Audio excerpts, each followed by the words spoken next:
এখানে প্রচুর বাদুড় আছে, তাই আমি চাই তুমি তাড়াতাড়ি এগো। আমার ওপর পটি করে দিল। ও মাই গড! আমার কাছে এটাই আসল গুপ্তধন।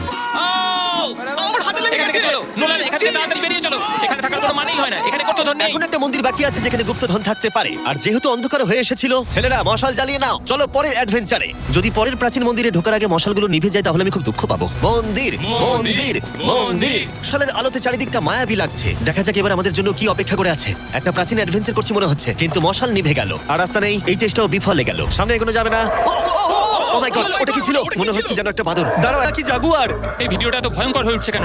আজকে রাতটা ভালো করে ঘুমিও, কারণ সকালে একটা বড় সারপ্রাইজ আছে। আমার মনে হয় তোমরা ভেবেছিলে এই ভিডিওর গোটাটাই আমরা মন্দির আর শহর ঘুরে দেখবো, তাই তো? হ্যাঁ, তা ঠিক। হেলিকপ্টারটা ফেরাও। আরো দূরে যাওয়ার জন্য আমাদের এটার দরকার ছিল। আমি কুকুরের মতো সিঁড়ি বেয়ে উঠছি। আমরা এসে গেছি প্রায়।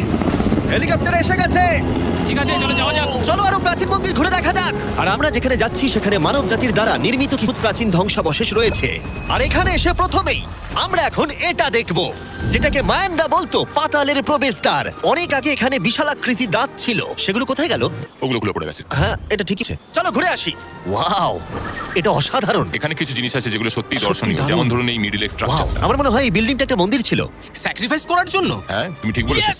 অন্তত একটা ঠিক বললাম। বাহ, খুব ভালো। টুপিটা পড়ে গেছে। কিন্তু গাইড যা দেখাতে চাইছিল সেটা ছিল আসলে একটা গুহা। মায়ানরা বিশ্বাস করতে এখান থেকে মানুষের উৎপত্তি। মায়ানরা বিশ্বাস করতেন যে মানুষ গুহা থেকেই এসেছে। গুহার গভীরে থাকা গাছটাকে ওরা বলতো জীবন বৃক্ষ, এবং তারা বিশ্বাস করতো এই গাছ থেকেই মানব জাতির যা এই গুহার গভীরে আছে। এটা খুবই পবিত্র জায়গা যে আমরা এখানে ঢুকতে পারি না, আমাদের আত্মাদের থেকে অনুমতি চাইতে হয়। যদি আমি বাজি ধরতাম তাহলে বলতাম আত্মারা নোলানকে মেনে নেবে না। Oh my God! আর যখন আমরা গুহায় ঢুকলাম, ওয়াও, ঠিক আছে, এটা দেখে পবিত্র মনে হচ্ছে।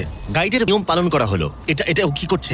ও গুহার মুখটাকে পবিত্র করে দিচ্ছে। আর এগুলো করে আমরা ভগবানের অনুমতি চাইলাম। আমি একটুও চিন্তিত ছিলাম না, কিন্তু ভগবান কি নোলানকে এই পবিত্র জায়গার ভেতরে ঢোকার অনুমতি দেবে? আশা করি আমাকে দেবে।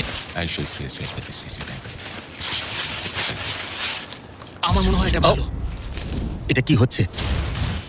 ঠিক আছে, ও ও কি ভালো? তাহলে আত্মাকে দেয়নি। যাক বাবা। তাই ভগবানের আশীর্বাদ পেয়েই আমরা জীবন বৃক্ষের উদ্দেশ্যে যাত্রা শুরু করলাম। কিন্তু যতই গুহার ভিতরে যাচ্ছিলাম ততই গরম বাড়ছিল। এটা কি শুধু আমারই হচ্ছে না, সত্যি সকলের খুব গরম করছে? সকলেরই গরম করছে, আর যত ভেতরে ঢুকবে তত শ্বাস নিতে অসুবিধা হবে। শ্বাস নিতে অসুবিধা। গুহার যত গভীরে আসছি বাতাস তত কমে আসছে।